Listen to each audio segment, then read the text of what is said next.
Ano ang red flags po dito na considered po ng inyong opisina, ma'am? Dito po sa inyong ginagawa ngayon na kumbaga cleansing.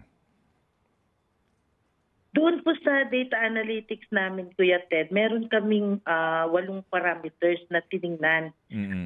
doon sa mga late registration cases. So una, tiningnan namin yung mga foreign sounding names, late registration nga po siya.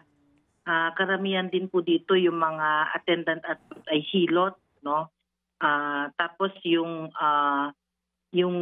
may mga duplication of registry number, and then yung mga yung mga submission type, tinitingnan din po namin whether regular yung process or advanced submission. So may mga tiningnan kaming parameters at yun po yung na-subject doon sa random audit or inspection ng aming mga PSA field offices.